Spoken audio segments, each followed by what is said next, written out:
The B-24 bomber crew took off from their base near Fairbanks, Alaska, on a regular mission in the winter of 1943, December 21st. On what seemed like a typical day in the expansive Alaskan sky, the first few hours were supposed to be a test for engine adjustments. But Leon Crane's plane plunged into an unexpected crisis, shattering the calm. The scenario became more dangerous for the crew when the instruments started acting erratically.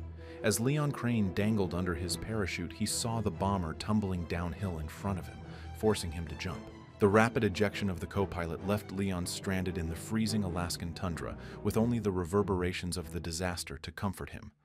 Every member of the crew had to make a split-second decision in order to survive, due to the instrument's unpredictable behavior. The gentle hug of falling snow was Leon's landing pad. As he hurriedly gathered his parachute, the strong aroma of burning fuel wafted through the air, and he guessed that the debris was just 2 miles distant. The wreckage lay ablaze, a symbol of both hope and danger. Not only did the fire consume vital supplies and weapons, but it also had the potential to kill him and his fellow crew members. The chilly silence resounded with Leon's frantic cries, each name an impassioned plea for an unanswered question. Uncertainty and the terrifying aftermath of the collision created a somber scene of survival in the merciless Alaskan wilderness. Amidst the barren terrain as night fell, Leon Crane faced the reality of his situation. Alone. Returning to the crash scene in the dark was a risk due to the icy landscape hiding dangerous rocks below. He stayed put and made do with what he had, knowing that walking on the rough terrain could be fatal. The young pilot, only 23 years old, made do with a silk parachute as an improvised sleeping bag. The combination of his flight suit, thick boots, and multiple layers of socks helped keep him somewhat warm, despite the freezing weather. He may have escaped quickly, but he still carried a flying cap, a dagger, and a matchbox. His fingers, however, were exposed to the merciless cold. Neglecting to wear gloves was his one mistake. Tucking his hands under his armpits was his natural response to stay warm. Still reeling from the realization that he was completely alone, Leon thought about how much time had passed since he had last heard from the base, an hour before the accident. He estimated a considerable distance, which increased the possible search area to an intimidating 200 miles. The temperature was dropping so precipitously that his predicament became even more critical. It had dropped to 40 degrees below zero. As night fell and the temperature plummeted, starting a fire became critical to his survival. Despite the merciless cold, Leon Crane fought the paralyzing chill to collect wood from the environment in order to light a fire that would save his life.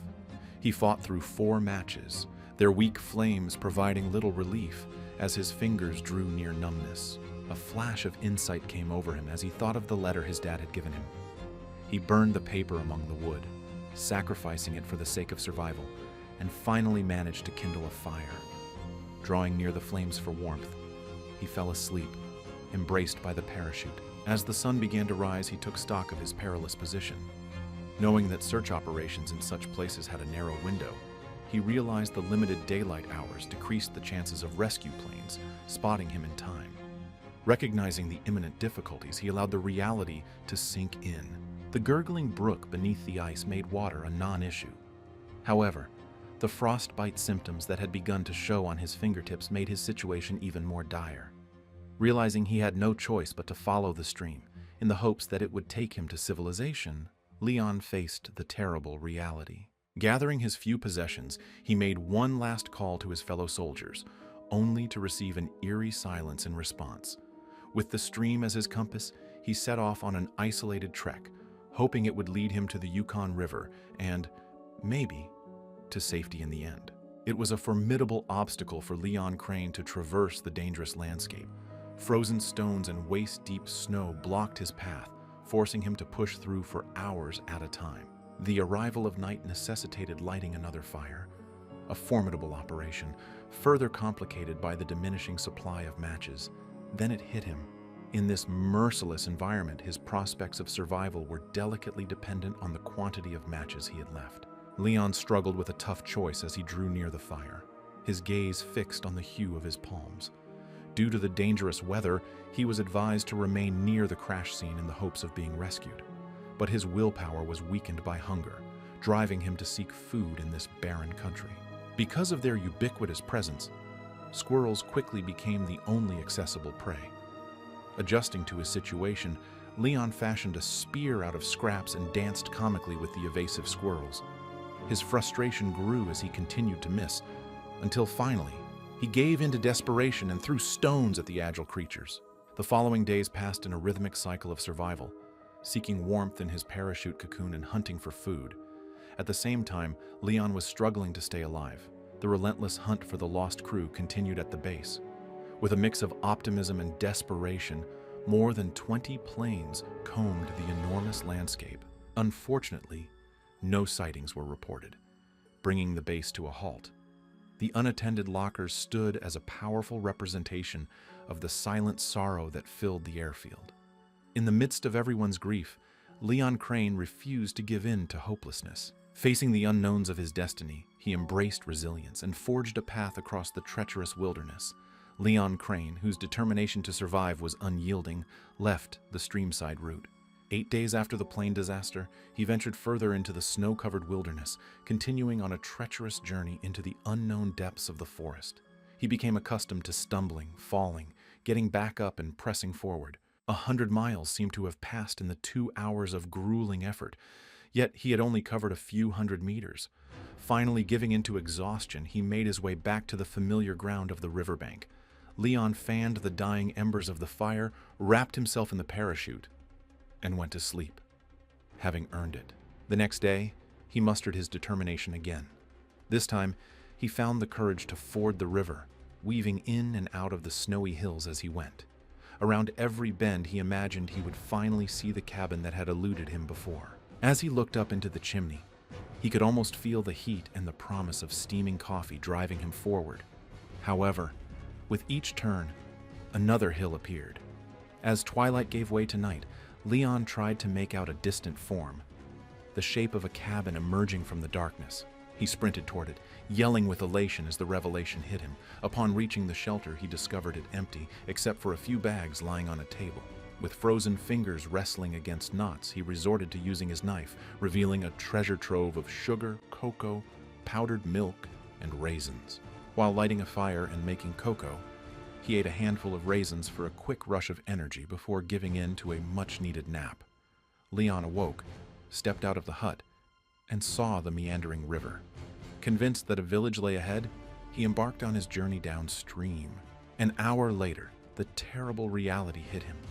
He was still stuck in the middle of nowhere, encircled by the enormous forest.